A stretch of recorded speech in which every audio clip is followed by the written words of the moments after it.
Iran একটি মুসলিম দেশ।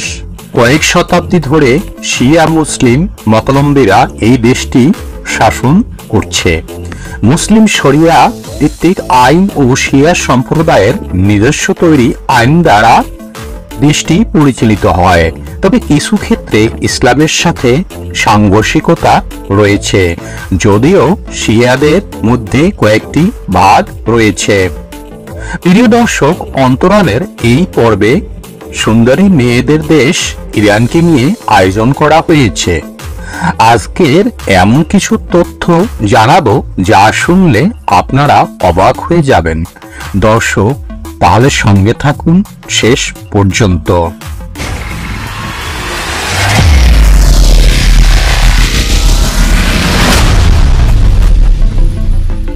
Iran এমন একটি দেশ যে দেশে বাবা তার পালিত বা দত্তক মেয়েকে আইন অনুযায়ী বিয়ে করতে পারে।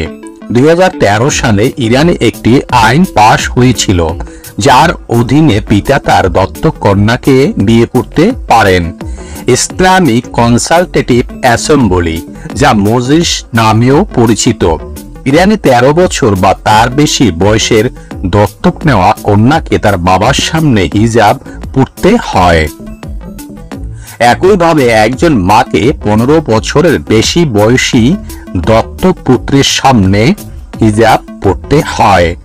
মজলিসের মতে মেয়েদের বাড়িতে হিজাব থেকে মুক্তি পেতে বাবার সঙ্গে বিয়ের এই নিয়ম করা হয়েছিল। এই ধরনের বিবাহের জন্য পিতাকে 2টি শর্ত পূরণ করতে হয়। কন্যার বয়স 13 বছর বা তার বেশি হতে হবে।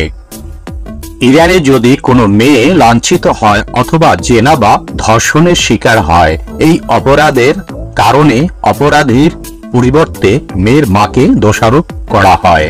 বলা হয় মা তার মেয়েকে সঠিকভাবে দেখাশোনা করে রাখতে পারেনি।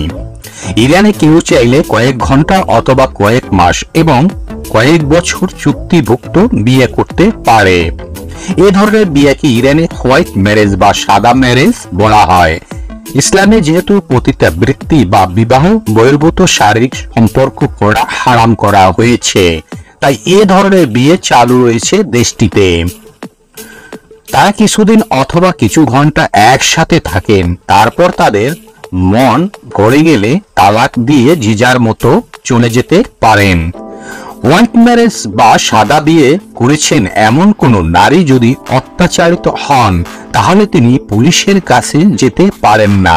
তাহলে তিনি ও তার সঙ্গী উভয়কেই ব্যভিচারের দায়ে গ্রেপ্তার হতে হয়। ইরানের মেয়েরা পৃথিবীর সবথেকে সুন্দরী নারীদের তালিকার মধ্যে পড়ে। আপনি জানলে অবাক হবেন, এখানকার মেয়েদের 13 বছর বয়সে বোরখা পরতে বাধ্য করা হয়।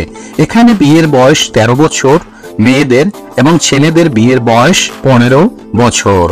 এখানে যেসব নারী ইসলামিক পোশাক বিধি লঙ্ঘন করে তাদের সর্বোচ্চ 10 বছরের কারাদণ্ড হয়। এখানে মদ পান করা একেবারে নিষিদ্ধ। এখানে যদি কেউ মদ পান করার সময় ধরা পড়ে, তখন তাকে চাবুক দিয়ে 80 বার আঘাত করা হয়। কিন্তু তারপরেও ইরানে 8 কোটি লিটার প্রতি বছর মদ পান করা হয়। ইরানে ছেলে মেয়ের বিবাহের সময় মেয়েদের সতীত্ব সার্টিফিকেট দেখাতে হয়, তাই বিয়ের আগে নারীদের সতীত্বের সনদ জোগাড় করতে হয়। মেয়েরা সাধারণত তাদের মায়েদের নিয়ে ক্লিনিকে হাজির হয়। তারপর একজন গাইনি চিকিৎসক বা অনেক সময় একজন ধাত্রী নার্স যোনিপথ পরীক্ষা করে সনদ ইস্যু করেন। সনদে তার যোনিপথের পর্দার অবস্থা বর্ণনা করে শেষে লেখা হয়, খুব সম্ভবত এই নারী এখনো কুমারী। মেয়েদের সম্পর্কে এখানকার পুরুষের ধারণা যে নারী বিয়ের আগে সতীত্ব নষ্ট করেছে তাকে বিশ্বাস করা যায় না। সে তার স্বামীকে ছেড়ে অন্য পুরুষের হাত ধরে চলে যেতে পারবে। ইরানে একজন পুরুষ 4 বিয়ে করে স্ত্রীদের একসঙ্গে রাখতে পারবেন। মহিলারা একবারে শুধুমাত্র একজন পুরুষকে বিয়ে করতে পারেন।